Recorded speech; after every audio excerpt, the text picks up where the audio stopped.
This is Freedom Boulevard News. Assalamu alaikum, shalom, hotep, peace to you. This is some very disheartening news. I'm sorry to bring this. Multiple shootings have been going on, both in America and in Somalia. This first one was from a couple weeks ago in one of the biggest Somali communities in America, Minneapolis.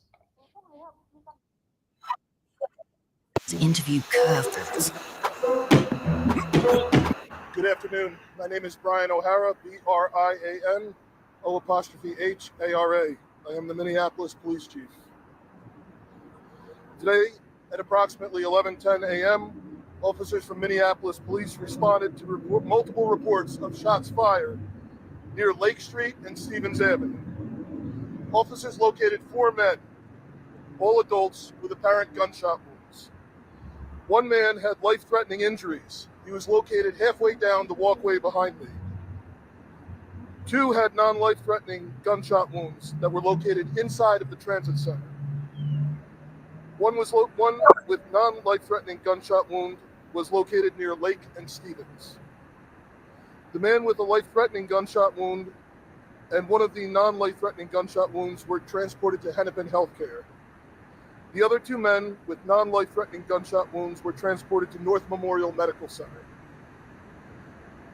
Officers within the last half hour located a 5th man near Lake Street and First Avenue with minor injuries. He refused medical aid. Investigators are working to determine the sequence of events that led up to this shooting. We have been given conflicting accounts of what has happened here. The preliminary information indicates that shots were fired near the Greenway, and additional shots were fired on the ramp behind me, closer to Lake Street. This particular ramp and this immediate area has been notable for crime and violence recently. On August 18th, a woman was shot on the Greenway behind me. On August 22nd, 2 men were shot near Lake Street and Stevens Avenue. Additionally, we've had other crime problems in the immediate vicinity along this corridor. Both of those previous shooting cases are active and open. This area involves multiple jurisdictions, as obviously the transit center is owned by the Metro Transit Council, the walkway behind me owned by the state DOT, and the Greenway as well, separate property. The MPD has been working with all of those entities and actually had a meeting last week trying to address the problems around people congregating in this area.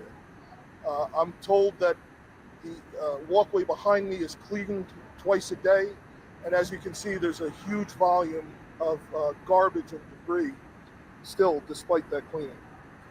I've spoken with the mayor since I've been on the scene here, and I've told him that we need to take immediate action to shut this walkway down because it's been causing such a problem with just a high volume of people congregating here that are using drugs, and then the associated problems that happen both at the transit center and along the Lake Street corridor.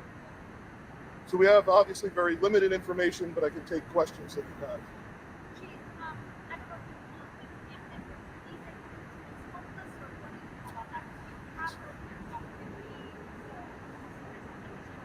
Yeah. So the question was, would we call this an encampment? This is not an encampment, but we do have dozens and dozens of people here every day. I'm told that they will leave when folks are here cleaning, that the cleaning happens twice a day, but then they immediately come back.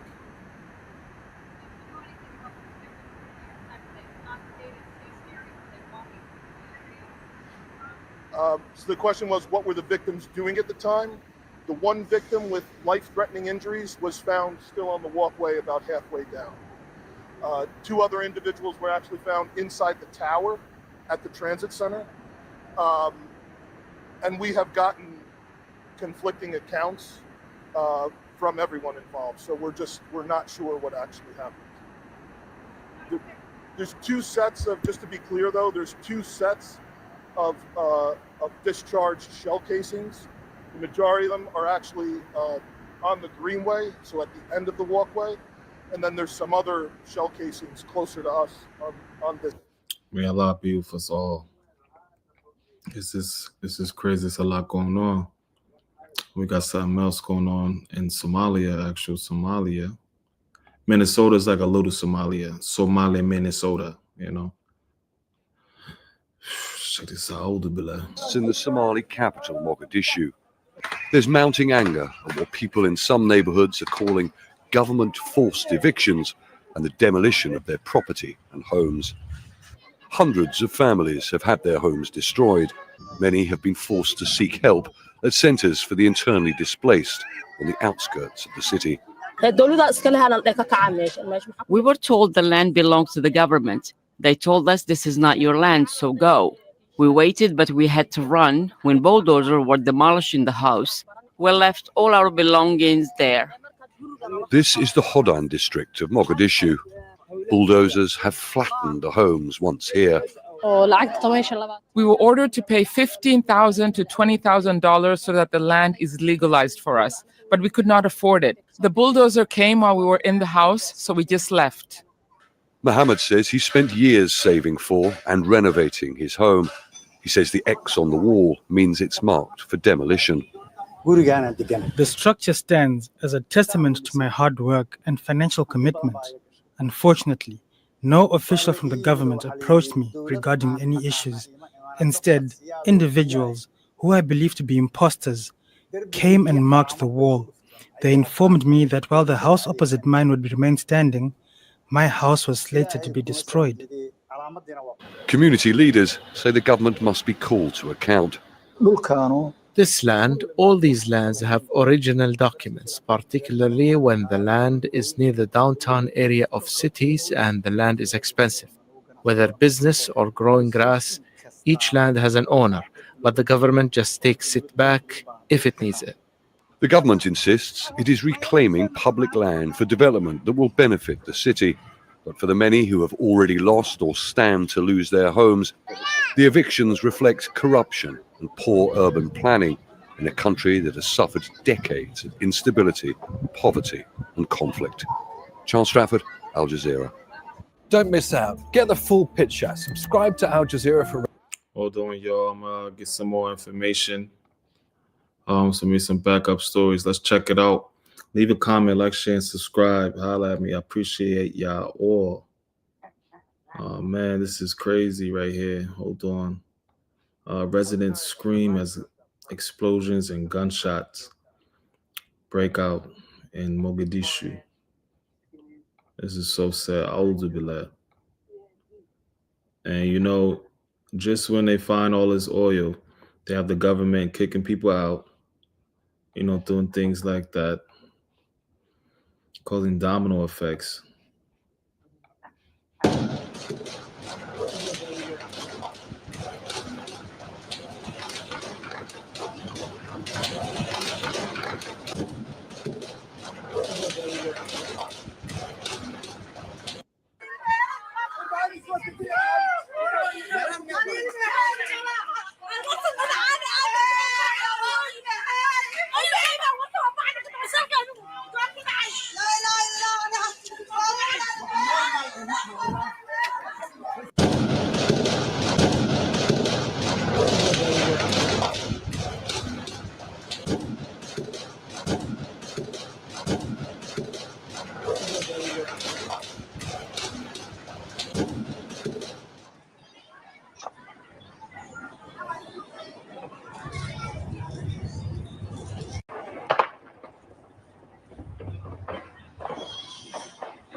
This is terrible, man.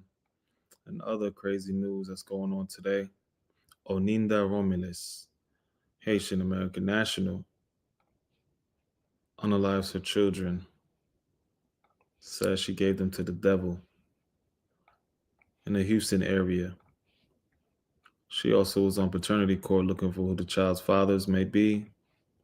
This is just terrible. Now to a story which is just so disturbing. So this is happening in the town of Porter, which is in just north of Houston. And we have our Jillian Hartman there. So we found out in Brazoria County, 2 children, 2 other people are dead. And apparently the mother might be in charge. And Jillian, I know the town of Porter is very small. I don't know if people may know who this mother is, who's allegedly responsible possibly for this. Well, I just talked to a neighbor. She says she has seen the kids before, and she says this is just tragic and shocking. This is a heartbreaking story. A mother is accused of shooting her 4 kids, and 2 of them died. And we learned that the family lived in this home here behind me in Porter, Montgomery County. Now, authorities arrested this mother. Take a look here. 31-year-old Onita Romulus. She allegedly shot her 4 kids over the weekend. 2 of them were killed. The Brazoria County Sheriff's Office said just before 5 a.m. Saturday, she called 911 from a Shell gas station in Angleton and said to come to her location. Now, when deputies arrived, they found 4 children shot inside the car. Now, Anita's 13-year-old son and 4-year-old daughter died from their injuries. Her 8-year-old son and 9-year-old daughter were then life-flighted to a local hospital, and we're told at last check they are in stable condition. Investigators believe the shooting happened inside the car, but are still working to determine exactly where it happened. Now, authorities called this a senseless tragedy. At this time, Romulus is in the Brazoria County Jail with a $14 million bond. We did learn some disturbing new details in the last 30 minutes. According to court documents, when she was questioned by authorities, she said her children were dead to her and they were with the devil. Now, we did talk to a neighbor who said that she knew the kids. She saw them many times before. She's never spoken or seen the mother, but said that nothing seemed suspicious. Take a listen. We didn't know anything about the lady, but as for the 13-year-old boy and then his little sister, he was very sweet. We would see him in the afternoons because we would sit out in the afternoon, and we would see him going to get her from the daycare and bringing her back and taking care of her. We didn't know anything about the other 2 kids. And when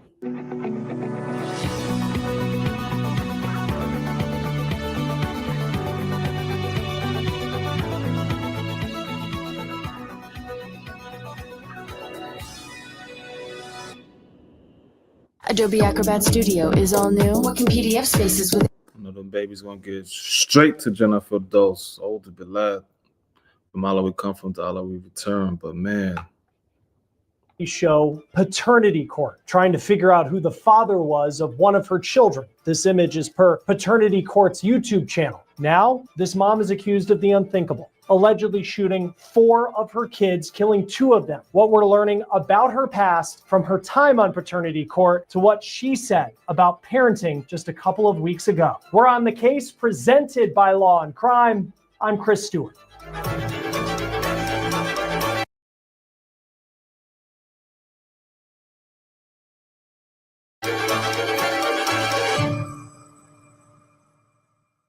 Before I get in, bond is set at $5 million each for each murder count and $2 million for each aggravated assault count for a total of $14 million. Law enforcement would not speculate on a motive in this case.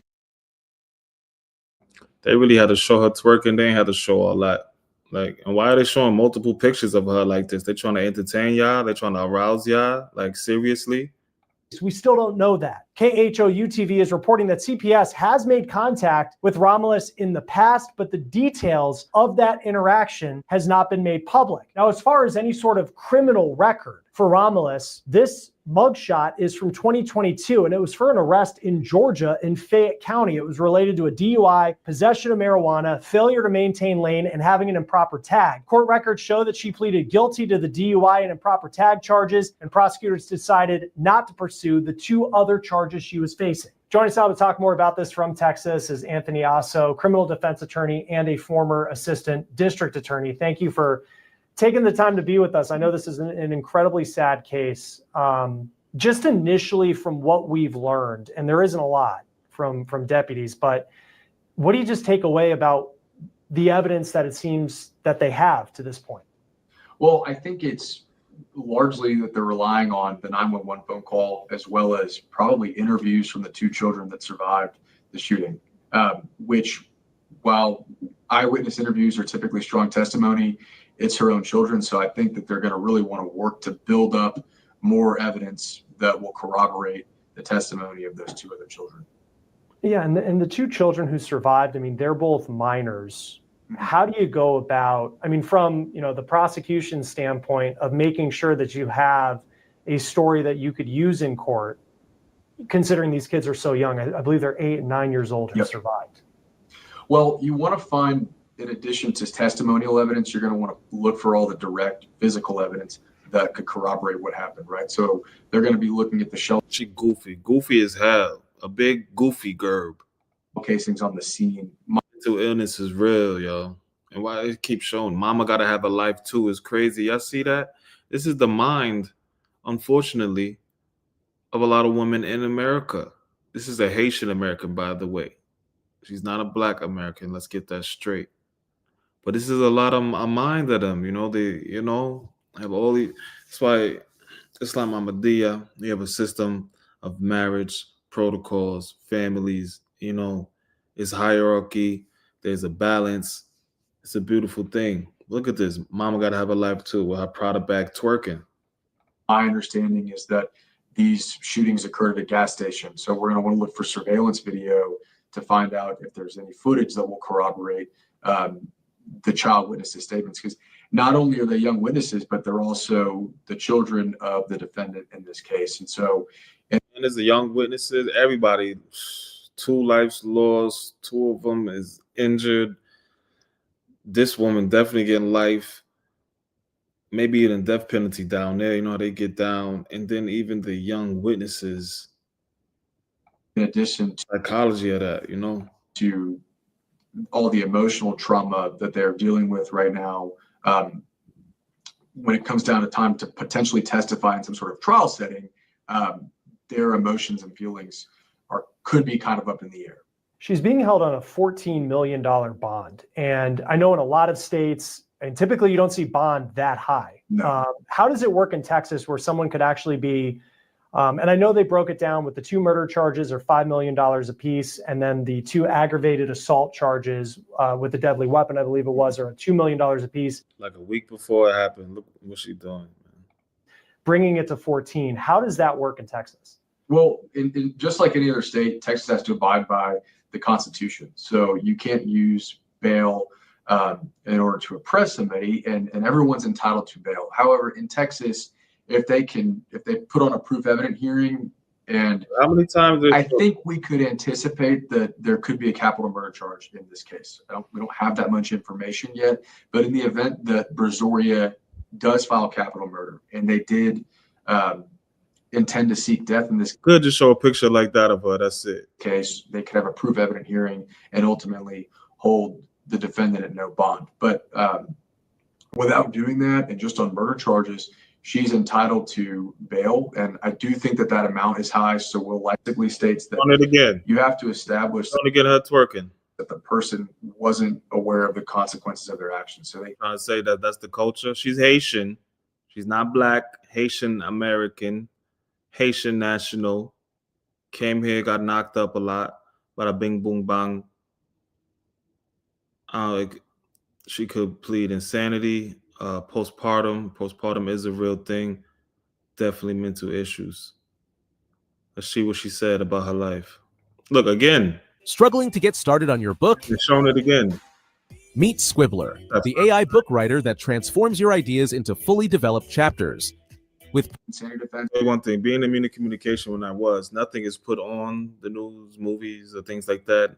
Nothing is just put there randomly. It's all for a reason, purpose, and message. I do think if there was any mental health, that's something the defense would use. Have the facts they need to make this case, and there's not anything to support that she was acting out of any mental. Mofo ID, cause what it really do. You're not You're a terrible mother. To all my mommy Yanas, wow, Tatiana mommy. That's crazy. Handling biz and did handle biz this week, baby. Go to happy out and F them kids.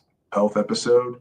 I think they're going to be really hard pressed to get any sort of off. Miss Ramelis lived. That's about an hour and a half to an hour and 45 minutes away. So of her life, to see if there's things in her life that were traumatic that might lead her to act or respond in a certain way. Yeah, I mean, you just look at this reality television show and to just think, As people say that, our right is to have guns and things like that, you do realize most of the world guns are illegal. And they're going I won't say just fine, but they are illegal. And the world keeps spinning. This is terrible. I'm collecting my thoughts right now because of how angry. I don't know what this is. Is this the same thing? No, this is something in Montgomery, Alabama, a mass shooting. Yeah, I am. So this is why the world think we're all crazy and killers. I'll ask your forbearance as some of that might show through. Well, as the investigation into this weekend's mass shooting continues, Montgomery and city leaders are sharing new details and reassuring the community that arrests are coming. Fox 20's Corinna Shadowan has the latest from today's briefing. Police say the investigation is moving quickly with strong leads and now multiple agencies working together. Chief James Grayboy says they're getting closer every hour to making arrests. Detectives alongside federal and state partners are working around the clock to find those responsible for the downtown mass shooting that left 2 dead and many others injured. We are part of this community. Our officers, we live here. We raise our children here. We share the same hopes and dreams of a safer Montgomery. We urge anyone with information in this case to contact Crime Stoppers. Police confirmed the 5 victims with life-threatening injuries continue to fight for their lives, and 7 others have non-life-threatening injuries. We have strong leads. We have developed persons of interest, and I am 100% certain that by the conclusion of this case, we will be ending it with arrests and prosecutions. Mayor Reed says the city is focused on both enforcement and prevention, investing in programs that will keep young people out of violence. Men and women in the National Guard is not necessary in Montgomery. I don't think it's necessary in any American city. So I think there are ways to work with local law enforcement and community leaders. And I think there are ways for us to invest in things before we're talking about someone committing a crime. I think there are ways that we can deploy more resources to help people. Chief Grayboys also shared a message directed at those responsible. To the criminals involved in this, all of some countries healthcare is for free. I'm just putting that out there. us are coming for you. We will not rest. We will not relent until we get you. We are coming. Chief Grayboys expects multiple arrests in connection to this case and urges anyone with information to contact Crime Stoppers at 215-STOP. Man, this is a wild year, man. This is a wild decade right here, man. Hey, make sure y'all tell the loved ones you love them before you leave them. Stay deemed up. Islam is the only way. Islam Ahmadiyya, to be exact. Assalamu alaikum wa rahmatullahi wa barakatuhu. Freedom Boulevard News. We out of here.